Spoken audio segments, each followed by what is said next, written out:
Hello friends, solar चर्चा with Krishna में मैं कृष्णा श्रीवास्तव फिर से हाजिर हूँ एक नया टॉपिक चार्ज कंट्रोलर लेके। अभी हम सोलर के जो भी सिस्टम होते हैं उसमें जो जो मेजर कंपोनेंट यूज होते हैं, जैसे मॉड्यूल देखा हमने, स्ट्रक्चर देखा, इन्वर्टर के टाइप्स देखे, उसी प्रकार आज हम बात करेंगे चार्ज कंट्रोलर के बारे में।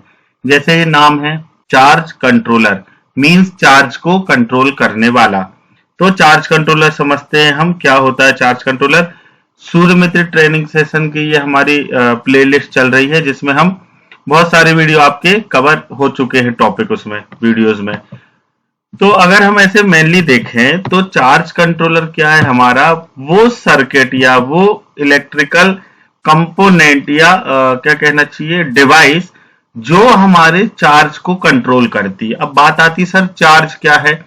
तो वैसे तो आप क्या करिए, डायरेक्ट सोलर पैनल से आप किसी भी प्रकार का डीसी लोड, मतलब 12 वोल्ट का अगर सोलर पैनल है और आप उससे 12 वोल्ट का डीसी लोड जोड़ेंगे तो वो उस पर चलने लगेगा, ठीक है।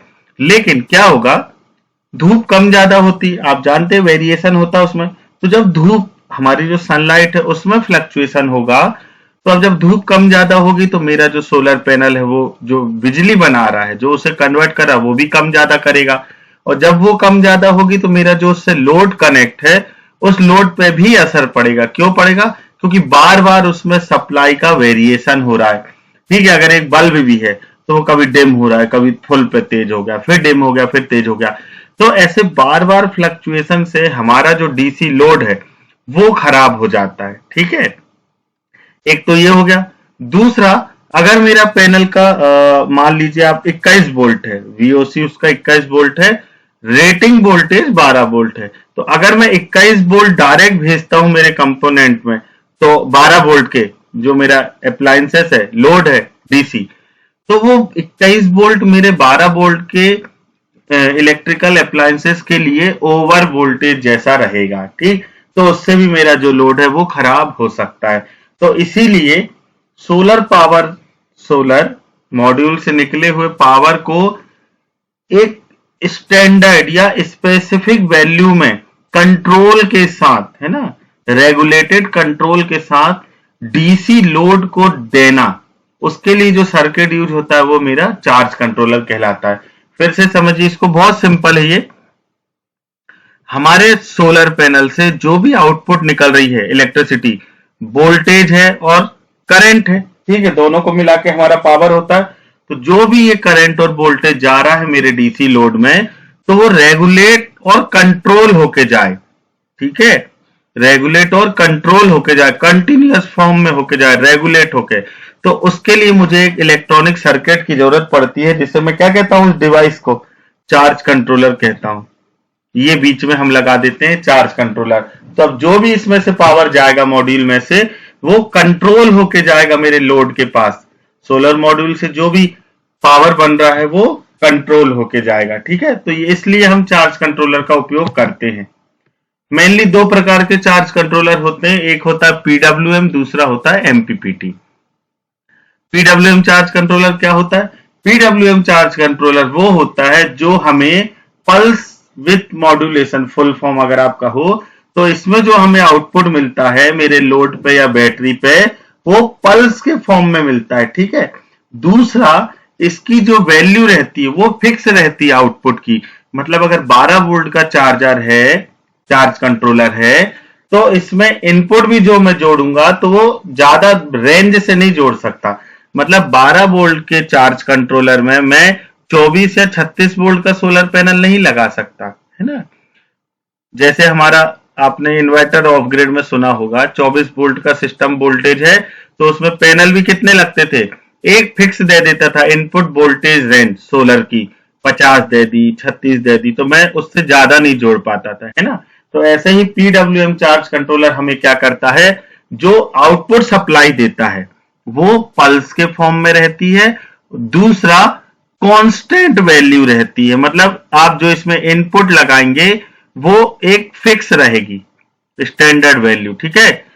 आप इसे अगर मैं देसी भाषा में बताऊं तो विथ मॉड्यूलेशन, ठीक है, पीडब्ल्यूएम पल्स विथ मॉड्यूलेशन, मतलब ये एक फिक्स विथ देगा आपको, चौड़ाई देगा, जिसमें से एक फिक्स जो हमने वैल्यू करी है वही पल्स निकल पाएगी। मान लो आप ऐसा करो कि मैंने एक डोर बनाया है, ठीक है, एक दरवाजा बनाया है जिसकी जो वैल्यू है, मतलब जो मैंने उसे सेट किया है कि इसमें से एक बार में 3 पर्सन ही निकल सकते हैं। अब अगर भीड़ भी होगी, मान लीजिए 100-200 लोग भी उस गेट के पास आके निकलना चाहते हैं, क्योंकि मेरा गेट किस लिए बना है कि सिर्फ 3 लोग ही निकले, 3 पर्सन निकले, तो भले ही 100 लोगों की भीड़ होगी, उसमें एट द टाइम कितने निकल पाएंगे? सिर्फ 3 लोग निकल पाएंगे। बाकी अगर 100 लोगों की भीड़ है, 3 निकल गए, बाकी कितने हुए? 97, ये वेस्ट जैसे रहेंगे।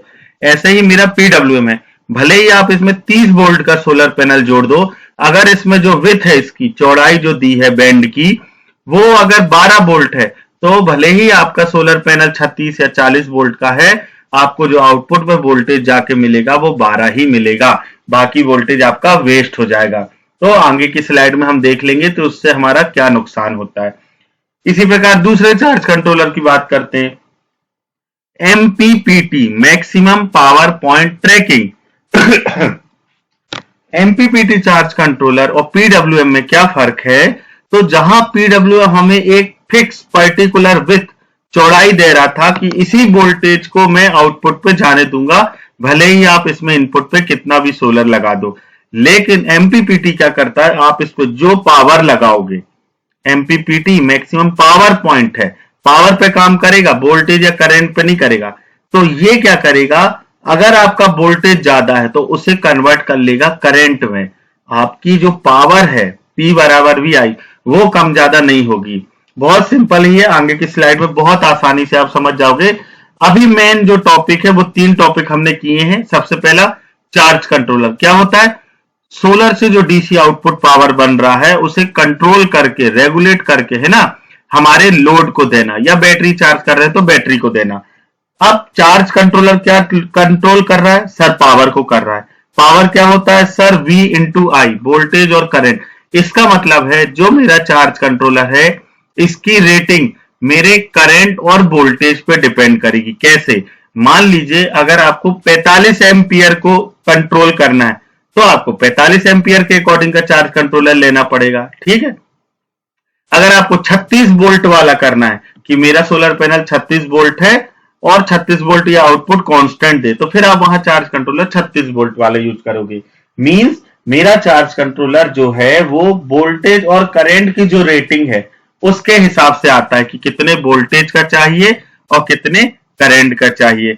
अगर मैं इसको कहूं, ये जो आपको दिख रहा है VS4524BN, ये जो मॉडल लिखा है इसका मतलब होगा कि ये 45 वोल्ट है, सॉरी 45 एम्पियर है और 24 वोल्ट है, ठीक है। उस सोलर पैनल के लिए हम यूज करेंगे, और जब हमें आउटपुट पे मैक्सिमम 45 एम्पियर और 24 वोल्ट की जरूरत होगी तो हम वहां ये वाला चार्ज कंट्रोलर यूज कर लेंगे। बिल्कुल ऐसे ही मेरे एमपीपीटी की कुछ रेंज होगी, है ना। आउटपुट पे दे देगा, मान लीजिए 10 एम्पियर दे दिया, आउटपुट पे 12 वोल्ट दे दिया। इनपुट में सोलर लगाने की फैसिलिटी हो सकता है 50 या 70 वोल्ट दे दे, तो आप उतना का सोलर पैनल लगा दीजिए, वो उसे कन्वर्ट करके आउटपुट में 12 वोल्ट और जो करंट उसका बदलेगा वो दे देगा, ठीक है। तो यहां तक की हमारी ये कहानी है। चार्ज कंट्रोलर 2 प्रकार के होते हैं, पीडब्ल्यूएम और एमपीपीटी। अब अगर मैं आपसे पूछूं दोनों में कौन सा अच्छा है, तो सिंपल सी बात है सर, एमपीपीटी ज्यादा बेहतर है। क्यों? क्योंकि ये हमको लार्ज रेंज प्रोवाइड कर रहा है इनपुट में कनेक्ट करने की। वहीं पीडब्ल्यूएम हमको एक सर फिक्स विंडो दे रहा है, फिक्स विड्थ की विंडो दे रहा है, चौड़ाई की एक फिक्स कि इतना ही अंदर जाएगा। जैसा आपने बैंड पास फिल्टर सुना होगा, बैंड पास फिल्टर क्या करता है, एक स्पेसिफिक बैंड हम उसका डिसाइड कर देते हैं, उसी बैंड की फ्रीक्वेंसी को पास करता है, उससे कम या ज्यादा को स्टॉप कर देता है ना, रोक देता है जो बैंड पास होता है, ठीक। तो ऐसे ही ये हमारा पीडब्ल्यूएम है। अब हम आगे देख लेते हैं दोनों फर्क। सबसे पहले पीडब्ल्यूएम, मान लीजिए मैंने एक चार्ज कंट्रोलर उपयोग किया है, 100 वॉट का सोलर पैनल लगा रहा हूं मैं, इसमें 18 वोल्ट है और करंट 5.56 एम्पियर है, ठीक है। मैंने लो बैटरी थी मेरी, मुझे उसे चार्ज करना है, तो मैंने क्या किया, सोलर पैनल बीच में चार्ज कंट्रोलर और उस साइड आउटपुट पे बैटरी लगा दी। जब मेरी बैटरी को 11 वोल्ट चार्जिंग था, क्योंकि लो है बैटरी, 11 वोल्ट होगा उसका चार्ज वोल्टेज जो है, मैंने कनेक्ट किया, अब उसे वो मेरा सोलर पैनल से पावर लेके चार्ज कंट्रोलर चार्ज कर रहा है। ठीक है, अब जब उस समय चार्ज कर रहा है तो 11 वोल्ट, क्योंकि टर्मिनल वोल्टेज उतना ही है, 5.56 एम्पियर फिक्स है सोलर पैनल से मैक्सिमम, तो जो वोल्टेज आया मेरा 61 वॉट आया। वहीं जब मेरी बैटरी हाई हो गई, फुल चार्ज हो गई, ठीक है, अब जब मैंने वोल्टेज बढ़ा दिया बूस्ट करने के लिए, ठीक है, दो प्रकार के वोल्टेज होते हैं, फ्लोट वोल्टेज और बूस्ट वोल्टेज, ये हम बैटरी वाले सेक्शन में पढ़ लेंगे। तो अब जब बूस्ट कर रहा हूं मैं, बूस्ट में 14 वोल्ट, ठीक है, 14 वोल्ट से चार्जिंग करना है मुझे, तो अब 14 वोल्ट आया और करंट तो वही है 5.56, तो मेरा सोलर पैनल से कितना आउटपुट बन रहा है 78 वॉट। मींस कहने का ये है कि आपका पैनल भले ही 100 वॉट है, लेकिन ये 100 वॉट आपका किस पर डिपेंड कर रहा है, जो आउटपुट पे मेरी वोल्टेज रेंज है, फिक्स वोल्टेज, उस पे कर रहा है। करंट कांस्टेंट है, देखो आप, वोल्टेज को मैं वेरी कर लेता हूं आउटपुट पे जो चाहिए, मतलब यहां जो विड्थ दे रहा है ना मुझे, ये जो चौड़ाई दे रहा है पल्स की, ये चौड़ाई, ये यहाँ 11 वोल्ट दे रहा है, भले ही आप 18 वोल्ट दीजिए इनपुट में, लेकिन ये सिर्फ अलाउ कितना करेगा, 11 करेगा, बाकी 7 वोल्ट वेस्ट हो जाएगा। हाई चार्जिंग की बात करूं तो जब 14 वोल्ट की जरूरत है आउटपुट पे, तो यहां जो मेरी विथ है ये 14 वोल्ट है, लेकिन भले ही मैं इनपुट पे 18 दे रहा हूं, ये आउटपुट पे सिर्फ 14 वोल्ट जाने देगा, बाकी 4 वोल्ट मेरा वेस्ट हो जाएगा। ठीक है, तो इस हिसाब से 61 वॉट हो रहा है, यहाँ 78 वॉट, 100 पूरा नहीं हो रहा है पीडब्ल्यूएम में। अब इसी एग्जाम्पल को एमपीपीटी में आप देखो, 100 वॉट का पैनल, 18 वोल्ट, 5.56 एम्पियर। लो बैटरी की जब बात आई, तो जब लो बैटरी है तो अब मेरे, चूंकि एमपीपीटी पावर पे काम करता है, तो अब मैंने क्या किया, लो बैटरी में मुझे 11 वोल्ट चाहिए था, है ना, मेरी बैटरी 11 वोल्ट थी, लो थी, तो अब 11 वोल्ट जब चाहिए तो मेरे पैनल का इनपुट जब 18 है, तो मैंने 18 वोल्ट पे पावर पे इसे कन्वर्ट करके क्या किया, 18 वोल्ट भागे 11 करके 1.63 का रेशो आ गया मेरा, जो डिफरेंस आया, आप इसे वॉटेज से भी करोगे तो ऐसा ही आएगा। तो अब इसमें क्या हो गया, 1.16 का रेशो आ गया, उसे मैंने करंट से मल्टीप्लाई कर दिया, तो मेरा जो एम्पियर हुआ वो बढ़ गया। आप जब इसे पावर से करके देखोगे ना तो आपको ऐसे ही मिलेगा। ठीक है, तो अब देखो अब क्या हुआ, 97.8 वॉट आ रहा है, जहां वो 61 वॉट आ रहा था, वहां आपका ये कितना आ रहा है, 97.8 वॉट। ठीक है, ऐसे ही आप हाई बैटरी के लिए करके देख लीजिए, 18 वोल्ट है, 14 से भाग दे दिया मैंने, ठीक है, क्योंकि मुझे 14 वोल्ट की जरूरत थी, तो मेरा जो रेशो आया 1.28 आया, इससे मल्टीप्लाई हो गया मेरा करंट, तो मेरा करंट कितना हो गया, 7.1 एम्पियर हो गया।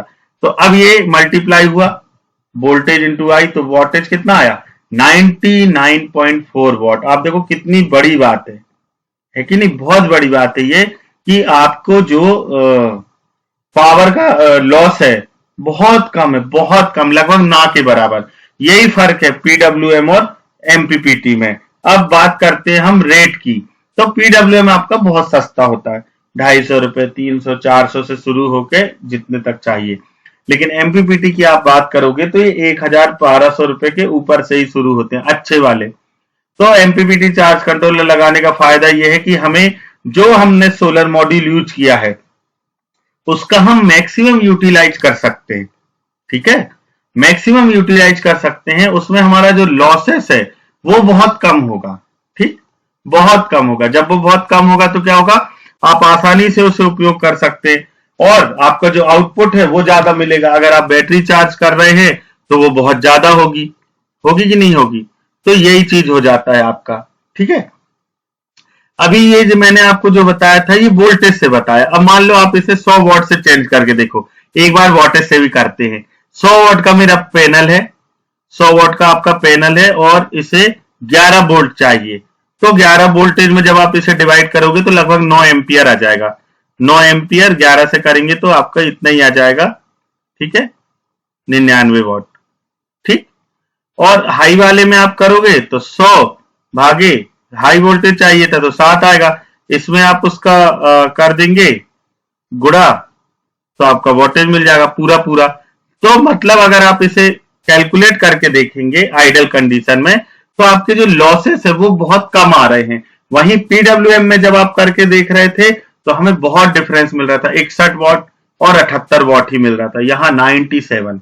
मतलब आप सोचिए कितना फर्क है एमपीपीटी में और आपके पीडब्ल्यूएम में। तो ये मेनली दो प्रकार की टेक्नोलॉजी है हमारी चार्ज कंट्रोलर में, जो आपको आप ऑफ ग्रिड यूज करेंगे तो स्ट्रीट लाइट लगाएंगे तब, होम लाइट सिस्टम बनाएंगे तब भी, मतलब जहां आपकी बैटरी चार्जिंग की बात आएगी या डीसी पावर लोड चलाने की बात आएगी वहां आपको चार्ज कंट्रोलर का यूज करना ही पड़ेगा, क्योंकि चार्ज कंट्रोलर ही है जो आपके वेरिएबल, ठीक है, वेरी होते हुए सोलर पावर को रेगुलेट करके कंटिन्यूअस फॉर्म में आपको आउटपुट पे प्रोवाइड कराता है। तो उम्मीद करता हूं आज का वीडियो आपके लिए हेल्पफुल होगा। फिर मिलेंगे हम नेक्स्ट वीडियो में, हम केबल्स देख लेंगे या एसीडीवी डीसीडीवी। एसीडीवी डीसीडीवी में क्या होते हैं, उसके क्या कंपोनेंट है और कैसे उसे सेलेक्ट करते हैं, ये देख लेंगे हम। ठीक है, तो फिर मिलेंगे, तब तक के लिए पढ़ते रहिए, सीखते रहिए, सोलर में बहुत आगे बढ़िए। चैनल को सब्सक्राइब कर दीजिए, वीडियो जहां तक पॉसिबल हो तो शेयर करिए, ताकि और भी जो नीडेड लोग हैं, जिन्हें जरूरत है, जो ज्यादा महंगी कोचिंग या ट्रेनिंगों में फीस नहीं दे सकते लेकिन सीखने की ललक है, चाह है, तो वो फ्री ऑफ कॉस्ट इसे सीख सकते हैं।